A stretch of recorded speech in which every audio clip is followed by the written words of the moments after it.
Hello दोस्तों, स्वागत है आप सभी का एक बार फिर से। दोस्तों आज मैं आपके लिए लेकर आया हूँ साइंस के बहुत ही ज़्यादा इंपॉर्टेंट सवाल जो आपकी सभी प्रतियोगिता परीक्षा के लिए काफ़ी इंपॉर्टेंट होने वाले हैं।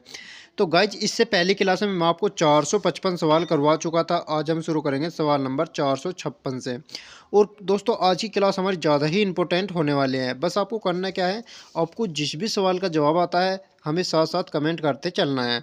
तो चलिए आज की क्लास बिना किसी देरी के शुरू करते हैं। तो आज का हमारा सवाल नंबर 456 कह रहा है, दोनों वस्तुओं के मध्य का बल हमेशा बराबर और विपरीत होता है। यह विचार न्यूटन के किस नियम के रूप में दिया गया था है।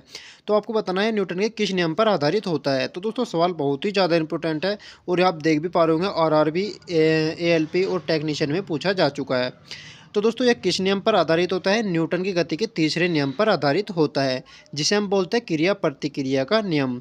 तो इसका आंसर हो जाएगा आपका दोस्तों कौन सा? Option number A.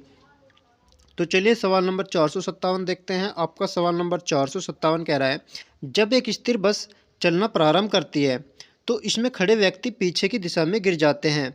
निम्नलिखित में से कौन सा नियम इस परिस्थिति की व्याख्या करता है? तो आपको बताना है न्यूटन के किस नियम पर यह उदाहरण होने वाला है। तो दोस्तों आप सभी पता होगा यह न्यूटन के कौन से नियम पर आधारित हो जाएगा? न्यूटन के प्रथम नियम पर आधारित हो जाएगा, जिसे हम बोलते हैं क्या दोस्तों? जड़त्व का नियम हम कहते हैं। तो इसका आंसर हो जाएगा आपका कौन सा दोस्तों? Option number A. तो चलिए सवाल नंबर 458 देखते हैं। आपका सवाल नंबर 458 कह रहा है, एक व्यक्ति स्थिर पानी में नाव पर खड़ा है। यदि वह नाव तट की ओर चलता है तो नाव क्या होगा? तो आपको बताना है नाव में क्या होगा। तो दोस्तों आपसे भी पता होगा वो क्या हो जाएगा? वो हो जाएगा नाव तट से दूर चली जाएगी। क्या हो जाएगा दोस्तों? नाव तट से दूर चली जाएगी। और ये न्यूटन के किस नियम पर आधारित हो जाएगा? न्यूटन के तीसरे नियम पर आधारित होने वाला है, जिसे हम क्या बोलते हैं दोस्तों? क्रिया प्रतिक्रिया का नियम हम कहते हैं। तो इसका आंसर हो जाएगा आपका कौन सा? Option number A. तो चलिए सवाल नंबर 459 देखते हैं। आपका सवाल नंबर 459 कह रहा है, जब बंदूक से गोली चलाई जाती है तो बंदूक विपरीत दिशा में धक्का लगाती है। यह न्यूटन के किस नियम का उदाहरण है? तो आपको बताना है न्यूटन के किस नियम का उदाहरण है। और दोस्तों मोस्ट इंपोर्टेंट है, परीक्षा में सबसे ज़्यादा सवाल पूछा जाता है।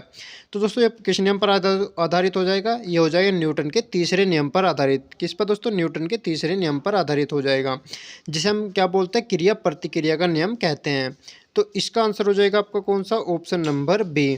तो चलिए सवाल नंबर 460 देखते हैं। आपका सवाल नंबर 460 कह रहा है, न्यूटन की गति का तीसरा नियम निम्नलिखित में से किस परिस्थिति पर लागू होता है? तो आपको बताना न्यूटन का जो तीसरा नियम होता है वह किस स्थिति में लागू होता है। तो सवाल बहुत ही ज़्यादा इंपॉर्टेंट है और दोस्तों आपसे भी पता होगा वह किस स्थिति पर लागू होता है। जब एक व्यक्ति नाव से नदी के किनारे पर कूदता है तो नाव पीछे की ओर जाती है। तो ये किस नियम पर आधारित हो जाएगा? न्यूटन के तीसरे नियम पर आधारित हो जाएगा, जिसे हम क्या बोलते हैं? क्रिया प्रतिक्रिया का नियम कहते हैं। तो इसका आंसर हो जाएगा आपका दोस्तों कौन सा? Option number A.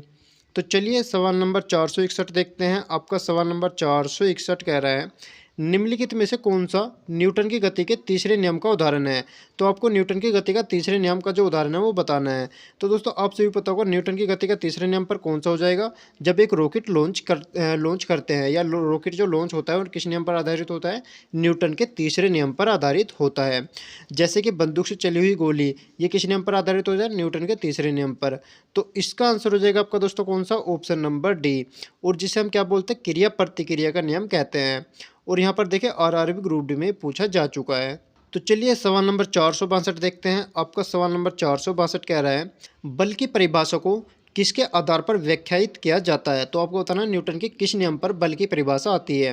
तो दोस्तों आप सभी पता होगा न्यूटन के किस नियम पर आती है? न्यूटन की गति के पहले नियम पर इसकी परिभाषा मिलती है, और जिसे हम क्या बोलते हैं?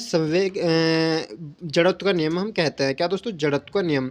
तो इसका आंसर हो जाएगा आपका दोस्तों कौन सा? Option number B.